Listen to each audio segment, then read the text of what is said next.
ஜெபித்தோம். 10ஆம் நாள் ஆவியானவருக்கு விழா கொண்டாடினோம். பலத்த வல்லமை அபிஷேகம் ஊற்றப்பட்டது.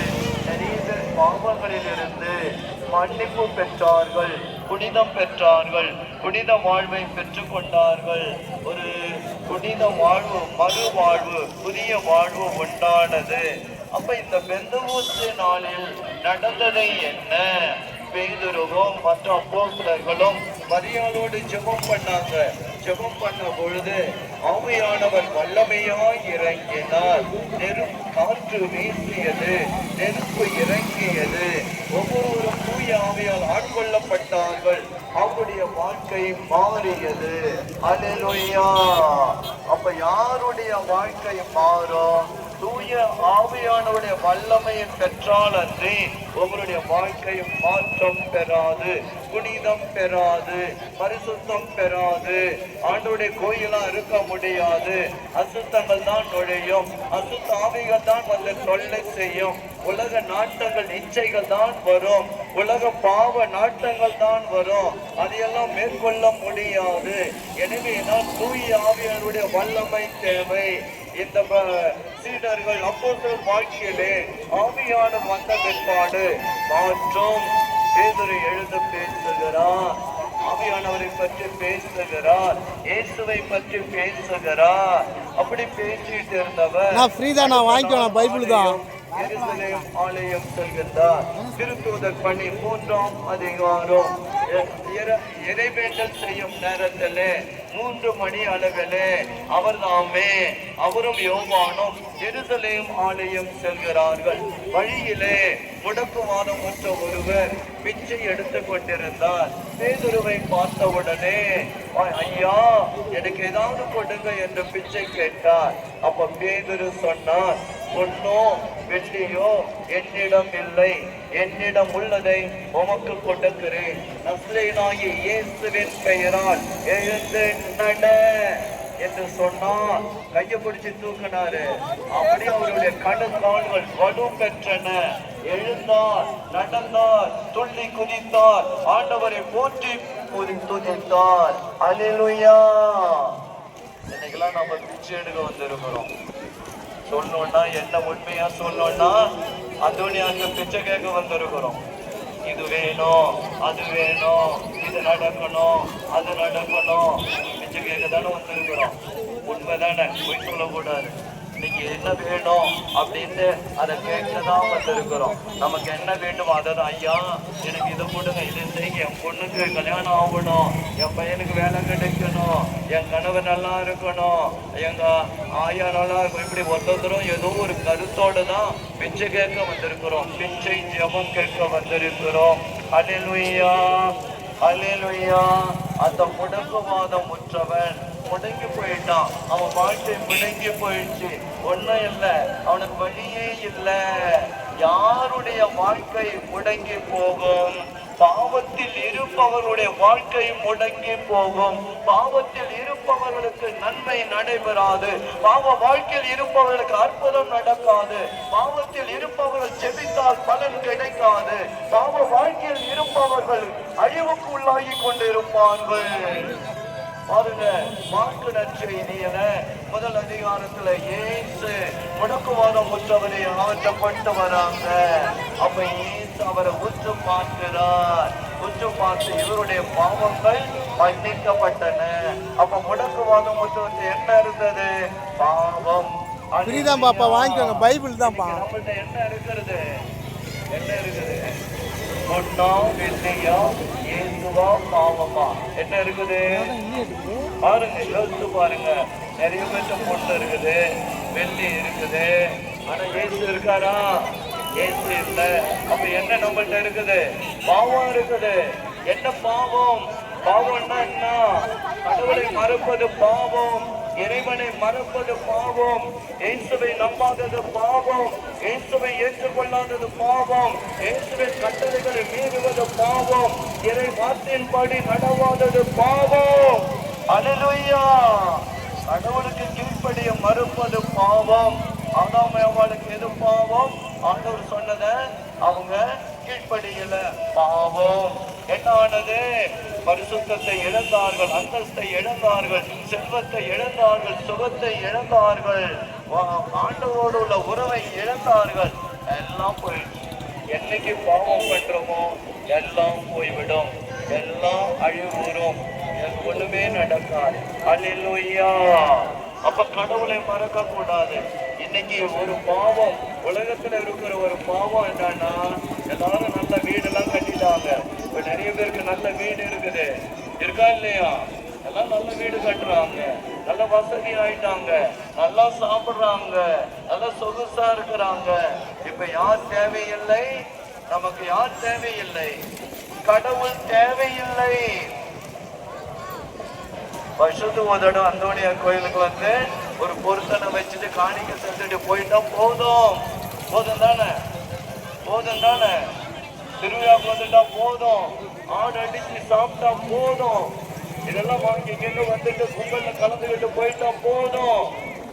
கடவுளை மறப்பது பாவம், கடவுளை நினையாதது பாவம், கடவுளிடம் ஜெபிக்காதது பாவம், கடவுளுக்கு நன்றி செலுத்தாதது பாவம். அல்லேலூயா, அல்லேலூயா. பாருங்க, இணை சட்டம் 8ஆம் அதிகாரத்திலே இஸ்ராயல் மக்கள் இப்படி கடவுளை மறந்தார்கள். எகிப்துல அடிமையா இருந்தாங்க, அவங்கள ஆண்டவர் மீட்டார், நல்ல வாழ்வு கொடுத்தார். வாழ்வு கொடுத்த உடனே ஆண்டவரை மறந்துட்டாங்க. 8:11 இன்று நான் உங்களுக்கு கட்டளையிடுகிற கட்டளைகள், நியமங்கள், முறைமைகள் ஆகியவற்றில் இன்று வழுவுவதன் மூலம் உங்கள் கடவுளாகிய ஆண்டவரை மறந்து போகாதபடி கவனமாயிருங்கள். Be careful. Don't forget the Lord your God. ஆண்டவரை மறந்துடாதீங்க. உங்க வாழ்க்கையில ஆண்டவரை மறந்துடாதீங்க. பாருங்க, எப்படி நீங்கள் உண்டு நிறைவு கொள்ளும் போதும், அழகிய வீடுகளை கட்டி அவைகளில் குடியிருக்கும் போதும், உங்கள் ஆடு மாடுகள் பழுகும் போதும், வெள்ளியும் பொன்னும் உங்களுக்கு மிகுதியாகும் போதும், உங்களுக்கு உள்ளதெல்லாம் பெருகும் போதும், நீங்கள் நெஞ்சில் செருக்குற்று அடிமைத்தனத்தின் வீடாக எகிப்து நாட்டிற்கு உங்களை கூட்டி வந்த உங்கள் கடவுளாகிய ஆண்டவரை மறந்து விட வேண்டாம். அல்லேலூயா. யாரும் மறக்க கூடாது. கடவுளாகிய ஆண்டவர், நம்முடைய தெய்வம், நம்மை படைத்தவர், நம்மை மீட்ட இயேசு, நம்மை ரட்சித்து புனிதப்படுத்தும் ஆண்டவர். கடவுளை மறக்க கூடாது. நீங்க மறந்திருக்கிறீங்களா? இறை நம்பிக்கை இல்லாம இருக்கிறீங்களா? இறை பற்றி இல்லாம இருந்திருக்கிறீங்களா? இன்னைக்கு நினைச்சு பாருங்க, எப்படி எல்லாம் நம்ம தப்பு பண்ணிருக்கிறோம். இப்ப ஏன் இந்த உலகத்துல கடவுளுடைய சின்னம் செஞ்சோம்? கடவுளை எல்லாம் மறந்துட்டாங்க, இஷ்டப்படி நடந்துட்டாங்க.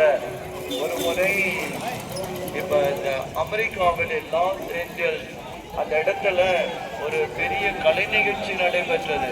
எல்லாருக்கும் பரிசெல்லாம் கொடுத்தாங்க. பரிசு கொடுத்தப்ப அந்த இசை கலைஞர்கள், ஆர்டிஸ்ட் எல்லாருக்கும் பரிசு. ஒருத்தர் கூட கடவுளுக்கு நன்றின்னு சொல்லல.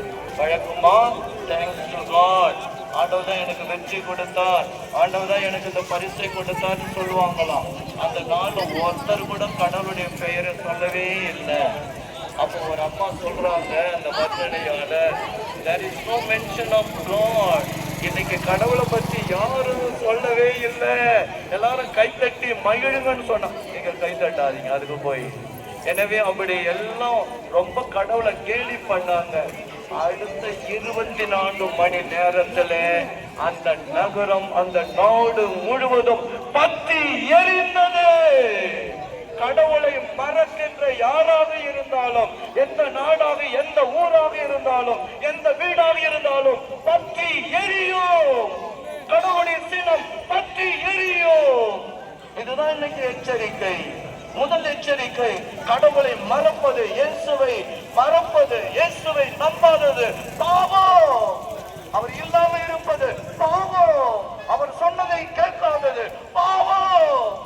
எல்லாரும் நம்ம இஷ்டப்படி நடக்கிறோம், இஷ்டப்படி ஆடுறோம், ஓடுறோம், ஓடியாரோம், எதை வேணாலும் செய்யறோம்.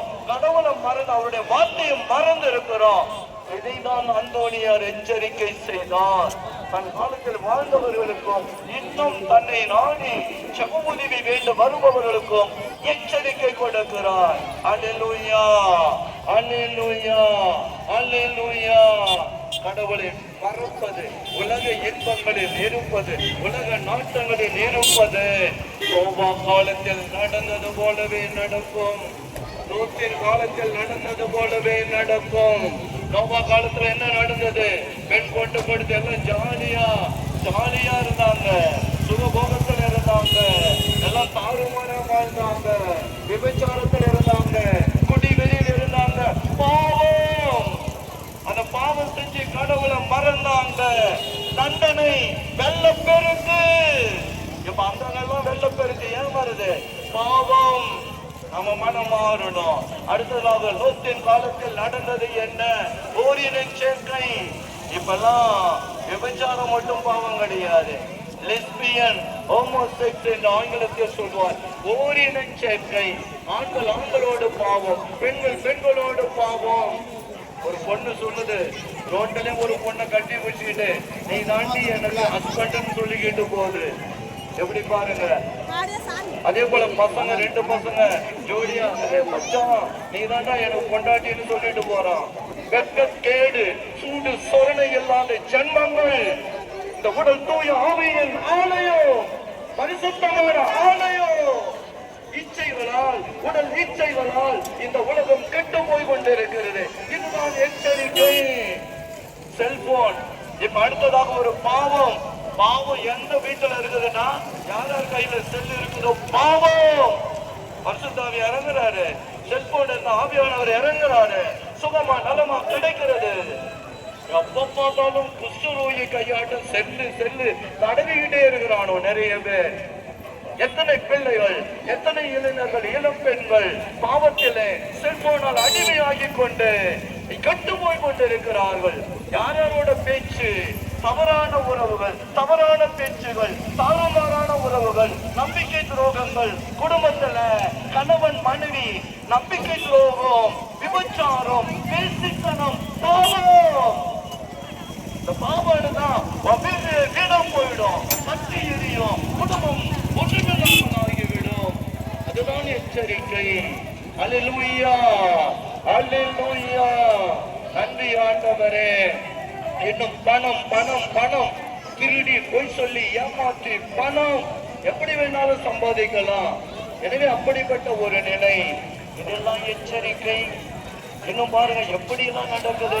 போதை மருந்துகள் எல்லாம், ஸ்கூல் காலேஜ் பிள்ளைகள்லாம் போதை மருந்து, தவறான உறவு பழக்கம், நண்பர்கள் தோழிகளோட தவறான செய்கைகள்.